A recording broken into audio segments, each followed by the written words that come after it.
Well, good afternoon to all of you. Thank you for carrying up with us with our final phenomenological trinity. Since the beginning of the conference, my predecessor here, Piero, has been calling me the Holy Spirit, who is about to perfect the work, the foundational work of Maurizio, the Father, the interpretation of the Son. And I'm supposed to be the perfection. I don't know, because I'm just a dry Central European and I lack your southern abilities to perform. So, as a kind of help, I prepared a graphical visualization of my argument that you can keep with me. Let's do it. What I mean when I say that Trinitarian ontology is an alternative to post-metaphysical theology. There is an interesting paradox in my opinion. The question of God has never been more alive in philosophical discourse. If you look into French phenomenology, if you look into the reception, Anglo-American reception of the French philosophy, and not only the French philosophy, there are conversations constantly around the question of God. Yet these conversations, in my opinion, address only the ontological concept of God. The Trinity remains conspicuously absent. And I have in mind particular examples of contemporary hermeneutical philosophies / theologies with more or less Catholic background. And I would go so far to claim that these philosophies / theologies have even a hidden quasi-theological agenda. And I will refer mainly to the three names in particular: John Caputo, Gianni Vattimo, and Richard Kearney. All of them are very interested in debating God. All of them are interested in liberating God from the prison of metaphysics, or, to say it with Heidegger, the prison of ontotheology. Well, my thesis in this presentation is that despite claiming to overcome classical metaphysics, hermeneutical attempts to reinterpret God remain trapped within substance-based ontological frameworks. And Hemmerle and his Trinitarian ontology, in my opinion, offers the genuinely post-metaphysical alternative, post-metaphysical from the perspective of these thinkers, Caputo, Vattimo, and Kearney, making relationality, not substance, the primal ontological category.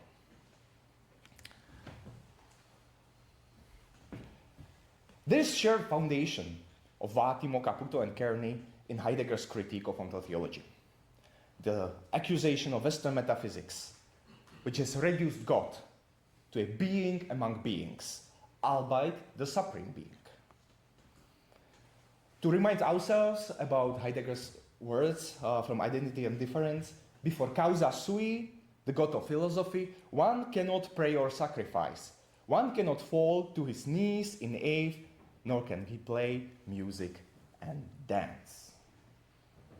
In other words, ontotheology violates genuine transcendence by domesticating it within metaphysical categories and removing its ambiguity, its strangeness.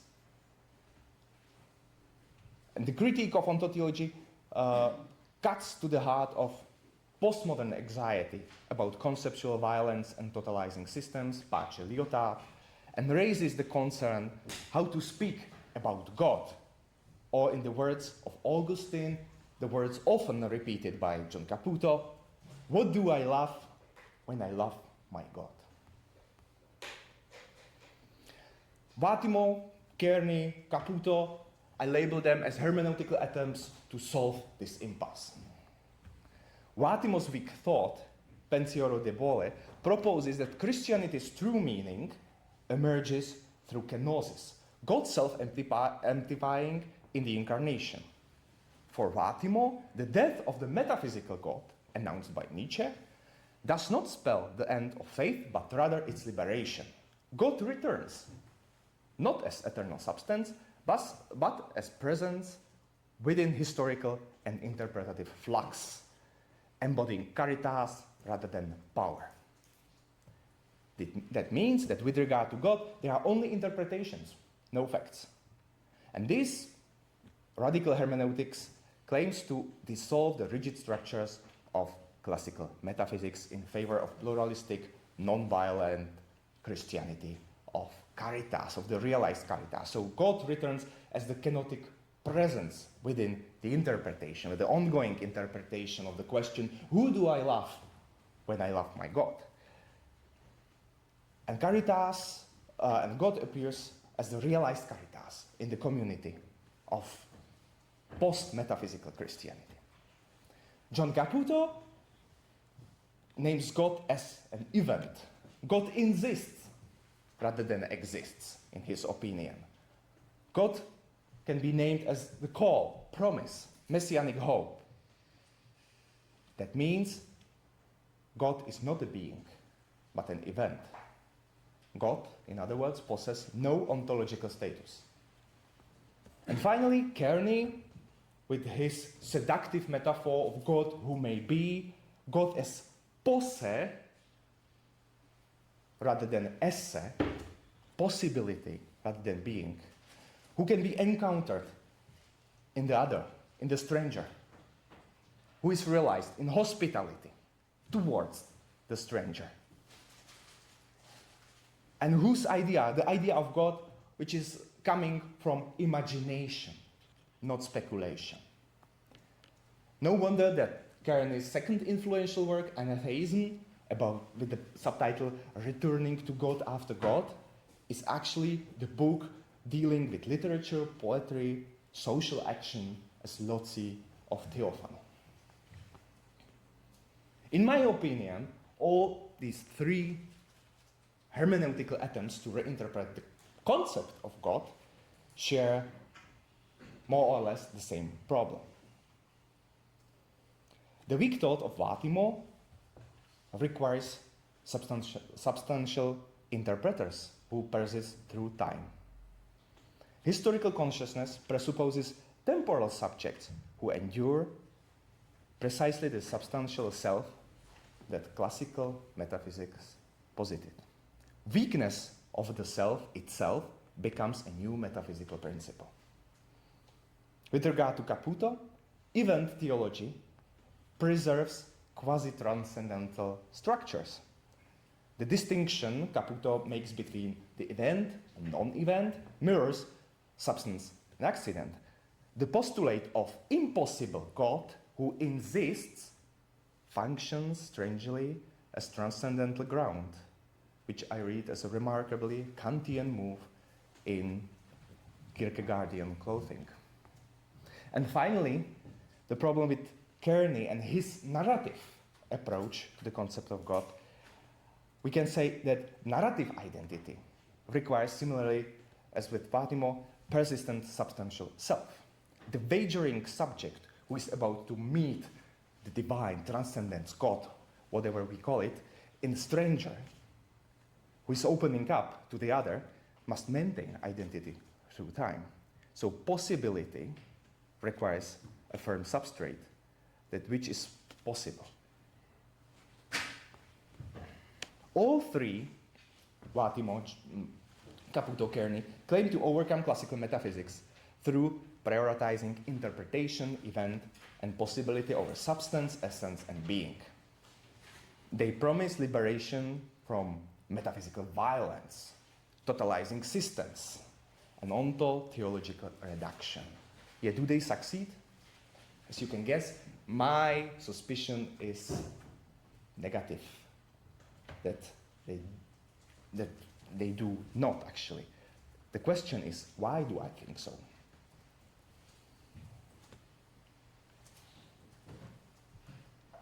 2 days ago, the Bishop of Olomouc reminded us about Karl Rahner and his diagnosis that Christians, despite Orthodox confessions of the Trinity, function as practical monotheists. He said he doesn't believe that. I have my doubts about this. I think Rahner is pretty right.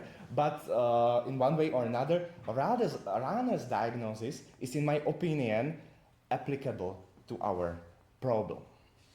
Why? Because each of these three thinkers and each of these three concepts, Vatimos, kenotic God of Caritas, Caputos, God as event, and Kernis, God who may be, deal exclusively with De Deo Uno, the one God, while leaving the possibility of De Deo Trino entirely untouched. And of course you can ask me why philosophers should deal with De Deo Uno, De Deo Trino instead of De Deo Trino, but I think that's exactly the heart of the problem we are trying to formulate here. We are trying to talk about this through the language of Trinitarian ontology, about the new way how to speak, how to think, how to structure our understanding to the world. So we don't need these divisions. Surprisingly, these three authors, they have the goal to liberate the concept of God. But they don't think that that liberation might come from a constructive proposal. They prefer more negative ones, more constraining ones, I would say. We can also say, together with Charles Taylor and his theory of the creation of the modern self, that the deconstruction of God's being paradoxically produces an absolutization of the being of the self. By weakening God while preserving substantial selfhood, these approaches, these hermeneutical approaches, reinscribe precisely the autonomous subjectivity that modern metaphysics posited. The interpreting subject in Vatimo, the experiencing subject in Caputo, the wagering subject in Kerning, each preserves substantial self-identity, even as divine substance dissolves into interpretation, event, or possibility. The question this raises is whether Trinitarian ontology, by replacing the primacy of being with the primacy of relation, might accomplish what these hermeneutical approaches promise, but in my opinion fail to deliver: a genuine post-metaphysical framework that overcomes ontotheology, not by weakening being, but by recognizing that relationality, not substance, is the fundamental reality. And here we come to Hemmerle. I'm lucky that I can build on what Maurizio has already told us about the move from the analogy of being to the analogy of Trinity. So I will try not to repeat all those points and about this shift. I will just try to limit myself to apply Hemmerle's Trinitarian alternative to my particular example. Classical metaphysics move from being to relations. First there is being, substance, essence, then there are relations among beings. And Hemmerle reverses this completely. In Trinitarian ontology, relations constitute being itself. The divine persons of the Trinity do not first exist as individual substances and then enter into their relationship. Rather, they are precisely and only in their relationship. The Father is the Father only in relation to the Son is Son only in relation to the Father, the Spirit is Spirit only as the mutual love of the Father and the Son. And now, of course, you say this is theology. Well, the question is it theology? Now, when I teach about the doctrine of Trinity, my students of theology, I always ask them, do you know what we all share? All of us in this room could point to something substantial, something essential to our being we all share. Or to be more precise, could you identify one relationship we all on an ontological level, share. There is fine. I won't test you as students, as my students, but yeah, it's a simple fact that all of us, each of us, is either son or daughter.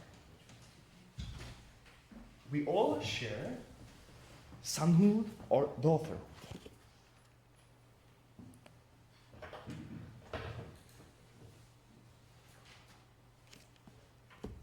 Not all of us must be fathers and mothers, but all of us have this substantial relationship. And our our experience, this is kind of how our human experience mirrors, from the Christian perspective, the experience of God. As Emanuel Falk often says, we have no other experience of God but the human experience. And I think next to finitude, which is another Falk's favorite ontological status of a human person, this relationship of being son and daughter is something what constitutes us and what makes the link with the Trinitarian ontology more explicit. Now I lost myself a bit. So this universal ontological structure of sonship and daughterhood does not merely illustrate, but confirms Hermeneutics Trinitarian ontology.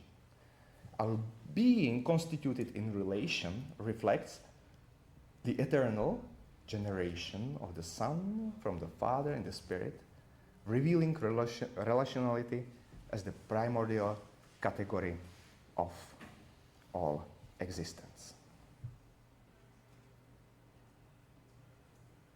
So how Trinity resolves hermeneutical concerns of our three philosophers, Vatimos, Kenosis, Caputos, event, and Kern's possibility. Vatimo dissolves God into interpretation.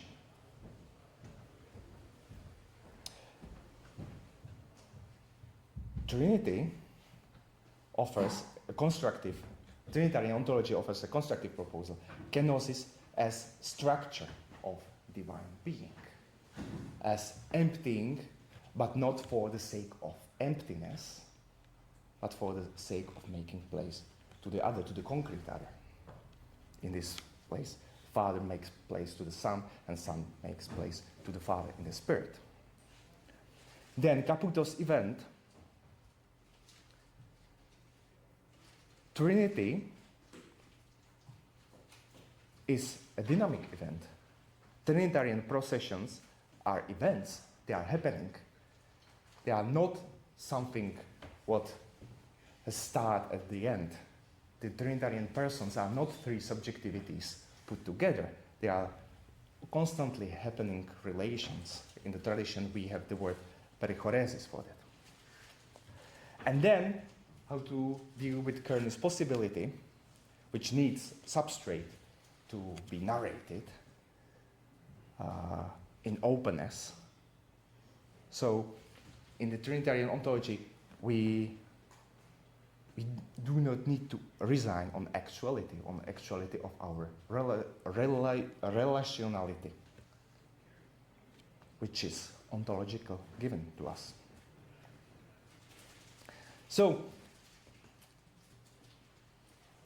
without going, due to the time constraints, to these too many details about Hermeneutics ontology, Hermeneutics Trinitarian ontology, I believe that his concept stands as a post-metaphysical alternative contemporary theology requires. And when I say post-metaphysical, I don't mean that we don't need metaphysical thinking.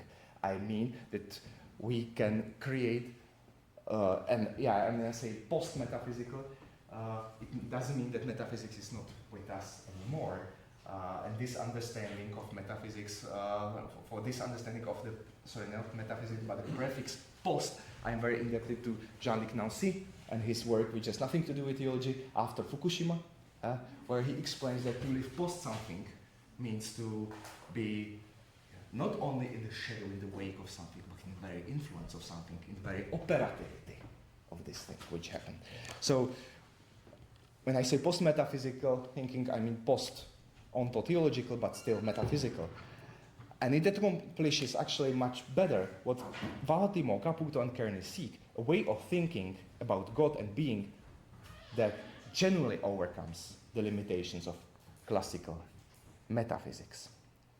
So, to close, the analogy of Trinity replaces the analogy of being not as mere substitution, but as fundamental reconception of what ontology itself means.